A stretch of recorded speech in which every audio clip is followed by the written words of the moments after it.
opening statement, then we'll take. Great. We're really excited about this upcoming season. I've got a veteran class of 5 seniors that has been a joy and a pleasure to kind of lean into all throughout the summer and the fall early workouts. And they've already gotten one out of the way this morning. We're early risers at 6:30 in the morning for practice. So I'm about to get a report on how today's practice went, being here with you all. But we've got some strong returning players this year that really understand, I think, what even just the importance of understanding what the race is all about and the feel of conference play and travel season and everything else. I think for the first time probably in 2 or 3 years, we're in a position that we've got a balanced attack. I feel like we've either been guard heavy, like we were this last year with Lakota, or we've been real post heavy with Faith Iham and Maria Marciañez a couple of years ago. And so this year I think we'll have a nice balance between the two, and I think that gives us the opportunity to make a deeper run into the March tournament. So.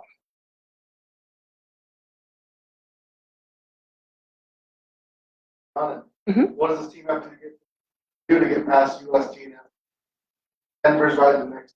You're right in the mix. Right. What does this team have to do to get past those teams? Especially STSU, that's right. Well, I think it's been a constant, but I also think there's been a constant improvement. I mean, if you take away our production against SDSU in the conference tournament, specifically this last year, which I think they would have probably beaten anybody in the nation on the day that we played them in the semifinals this last year. I think we have been closing that gap. I think we should have won at USD this last year and let that one go in literally the last 2 minutes of the game up there at their place. And again, what I'm talking about is that's with an imbalanced team this last year too. I think we've kind of put a Band-Aid in a couple of situations the last couple of seasons. And so, and not to harp on it because I give full credit to AJ and to his program and stuff too, but everything starts to change a little bit when you lose the seniority of that they've graduated this year too.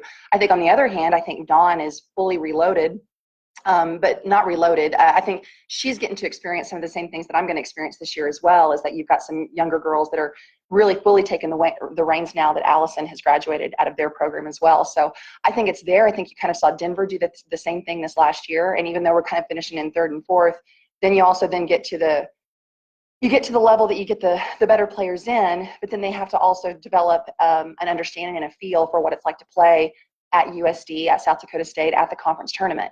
And that sometimes can't come in this league until maybe a player's junior year. And that's where we're starting to find ourselves this year.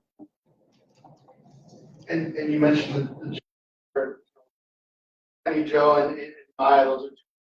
But I'm guessing you're on a lot this year than I did last year. I think Kenny Joe for sure. Kenny has kind of had we kind of stumbled into a situation this last year with Kenny.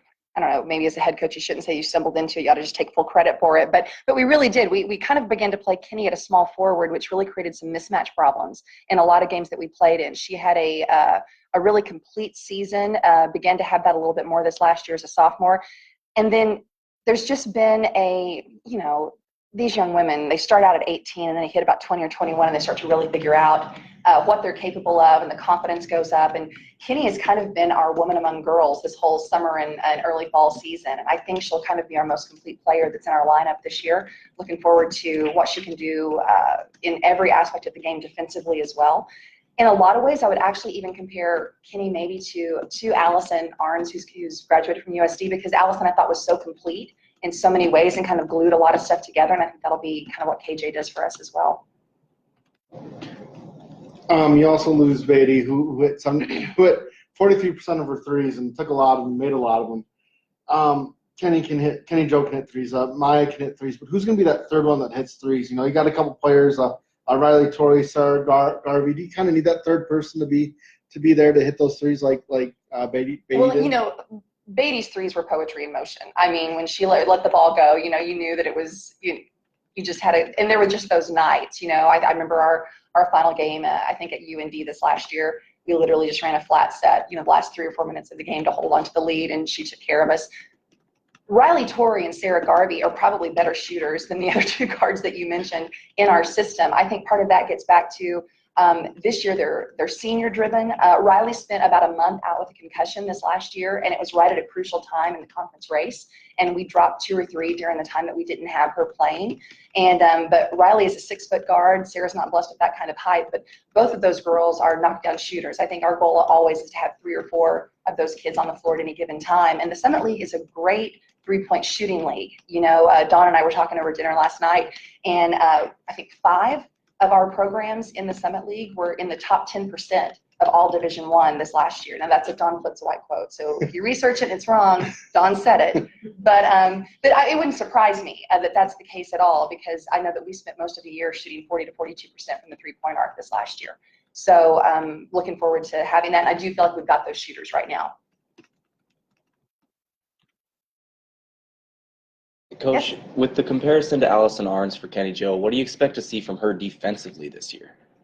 Well, that's kind of been the interesting thing. You know, she guarded everyone last year from Allison to Lexi Claybo from North Dakota State, you know, and that was an obvious mismatch. But she did a great job, you know, guarding Miss Claybo, you know, last year in her senior year. So Kenny is just, Kenny's a ball player. You know, Kenny's a ball player. I wouldn't call her a playmaker so much. She's kind of a play finisher. I think that's probably the biggest difference between her and Allison, is Allison could draw the defense and kind of find her open shooters around the three-point line. Kenny's not as gifted in that area, but she's more of a go-to scorer than Allison was towards the end of her career. I think Allison kind of started that way and then kind of began to realize that she could just make everybody else look good by the end of her career, and she did a great job gluing things together. But defensively, we can really run Kenny in a lot of different positions wherever we need her. Yeah, thanks. Yes, sir. 18 wins last year, very impressive. Good core of players coming back. Any players that we have not seen play that will help make the difference of moving from 18 to 20 wins? Right. I think our transfer from Oklahoma State, Gentry Holt, who will just be, she's a grad transfer, so she'll only have 1 year of eligibility for us this year. Gentry, athletically, she's comparable to Larson from South Dakota State as far as length and running and you know, just pursuit on the offensive boards. That's the kind of player she is.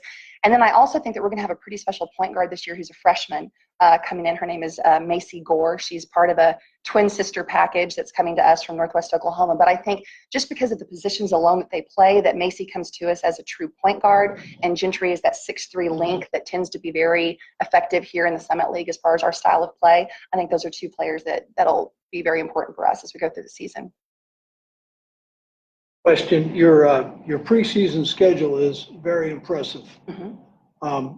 Any worries that these new players are going to become discouraged with that level of competition as you get ready for the Summit League? No, I think it's a great question, but we're at a point in the Summit League that they don't have the option to become discouraged. You know, we spent time even in our head coaches meeting last night talking about the importance of good scheduling and difficult scheduling.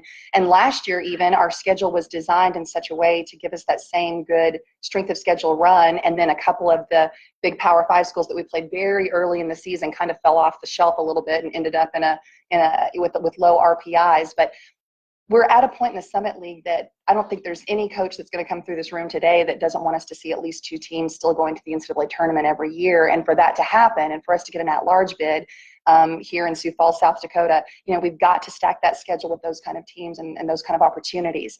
And again, so kind of back to the original question, the little point guard that's coming into us, you know, she's going to compete with you in anything that she does. You know, whoever's eating their cereal bowl faster, you know, she wants to win at that. So I mean, there's some moxie and there's some intangibles there that don't worry me in those areas. At the same time, I'd rather her be baptized by fire a little bit early in November, so that by the time we get to Summit League play, when the race really matters in January, she's prepared for that. So great question. Yes. How has this team improved off the court? This is a group. I'll kind of use it just kind of looking back over 24 years at ORU specifically. You know, you kind of have talented groups, but you as a coach kind of feel like you're pulling them along a little bit. And this group of 5 seniors this year is out in front of me right now with goal setting, with team meetings, with communication, with taking younger players under their wings. I think we always have great team chemistry at ORU. I think ORU is a unique cultural experience for a lot of student athletes. But at the same time, this is a group that gets it on the floor and off. I'd say we've probably always gotten it off the floor, but I'm really getting it on the floor from these 5 seniors. You know, I could run down a list, and there's probably a couple of names that you just don't know at all that are in that senior class that are huge ingredients for us this year. And as a group of 5, they understand that, and they know what they want, and they know where they want to go. And with them having that kind of vision and understanding, it just makes our life a lot easier as a coaching staff, and it's a lot more enjoyable. So, all right. Thank you all. Appreciate it.